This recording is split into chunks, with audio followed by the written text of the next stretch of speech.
You can say many things about my country. Ugly is definitely not one of them.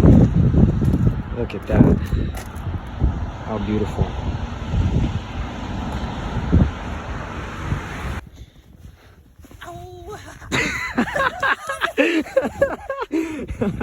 Oh, yeah. Bravo, bravo. Chesito.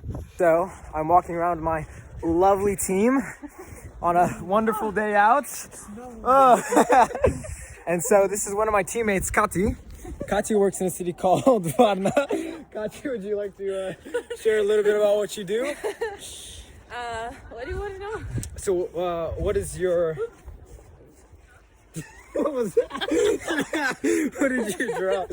Okay, so Kati, what is one of your favorite things about working with students? I feel like a student myself.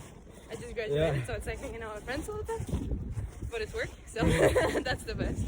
And it's fun too. I love talking about Jesus and all my friends. I also love doing that. So yeah, I'm just hanging out with friends, getting to know Jesus more, hopefully. Yeah. How did BHS or the Bulgarian Christian Student Union affect your spiritual walk? Oh, there was none before. None. Yeah. Yeah. Sadly. Or, I mean, gladly, I don't know. But I was not a committed Christian. Almost. So how did you become a committed Christian? It was a long process. I don't think there was a turning point. And at some point, I just thought to myself, okay, I'm going to church. I'm reading somewhat the Bible. But I don't know if I'm truly in it. I don't know if I'm committed. And I think I was thinking, okay, if I'm not committed, but this is actually true, I'm going to hell. For sure. Yeah. And that kind of scared me to think about my faith a little bit more. Kind of start to examine, is God real? Is he present in my life? If I can see him in my life. And yeah, that was just a time of getting to know him a little bit better. And right at that time, I became a student, started going to the BCSU groups and stuff. Yep. And at first I was like, oh, you people are crazy. What is this talk about a relationship with an invisible being? Yeah. This is nonsense. And now I have a relationship with that invisible nonsense. Amen. That's awesome. Yeah. And you studied, was it biochemistry? Chemistry. Chemistry. So, final question. What convinced you to join BHS as a worker? Always a worker. God. God himself taught me that. I was praying for the next step in my life. I didn't know if I should stay in chemistry or move, start working, change the direction entirely. I was praying about it. A couple of months later, I have this opportunity to join the team, move across the country. And I was praying about it because it was a big opportunity, a big difference. Yeah. And it felt like Lord was saying, yep, this is the right time, you have to go. It's the best for you. Yep. And I was like, okay, I know you're the best for me. If you're telling me that this is the best, I am going. And Yeah, history from there. yeah, 5 months history from there. And in 2 months you'll be 48 and working at 3 student groups. Time does fly by. Oh my goodness. Yeah. Well, that's it from us. We're gonna enjoy the nice rest of our walk. Nice. And we have some seminars to go to. Yeah. And you're in your seat pocket.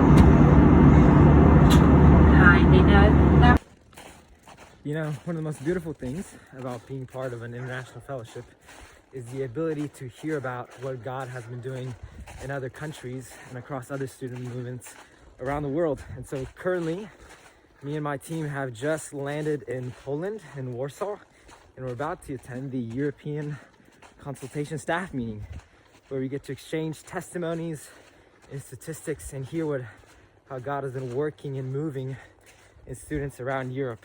And so this is really an edifying time just to spend in fellowship and prayer and to build connections that hopefully will last the last time.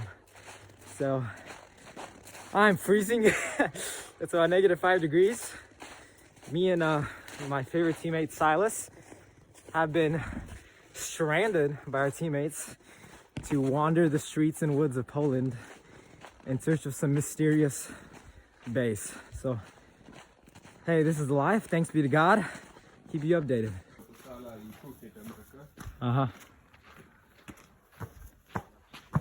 While you're watching me indoctrinate the Bulgarian nation into the ways of the Cotton Eye Joe, which I'm sure counts for some sort of Western imperialism, I would love to share with you some really, really encouraging news.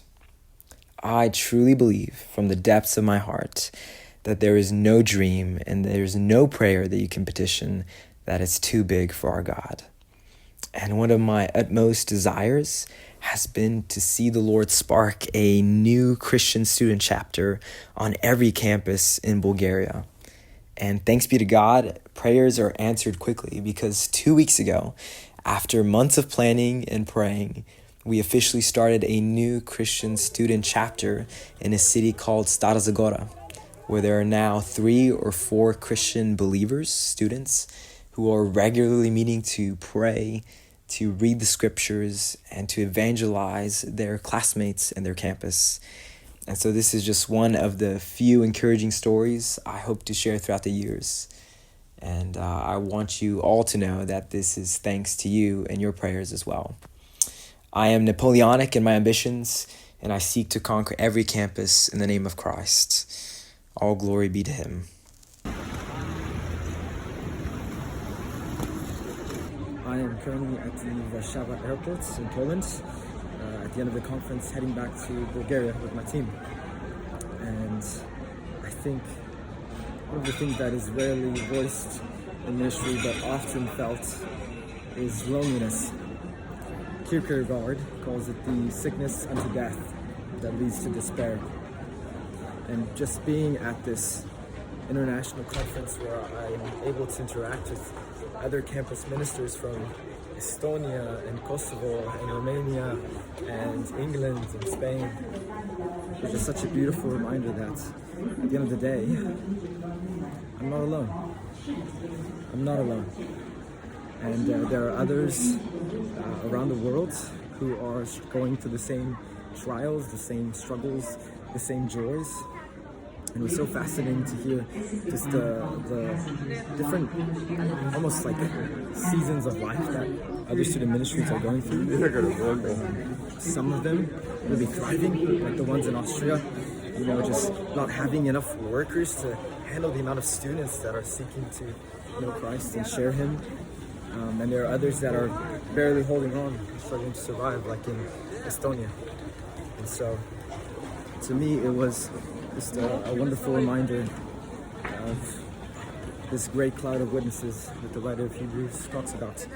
And I'm coming back to Bulgaria with encouraging testimonies, a lot of evangelistic ideas which I plan to implement, and also, just convictions that God has laid on my heart about leadership and development, steadfastness, faithfulness, and hopefully get to capitalize on some of those international relationships I've now built to engage with in the future. Lots of ideas, lots to think through. I've definitely bonded with my team, which I'm very, very thankful for. I've come to really value their experience, the work they put in. I have a very hardworking team, I've noticed, and excited for the future ahead. So, it's a pleasure.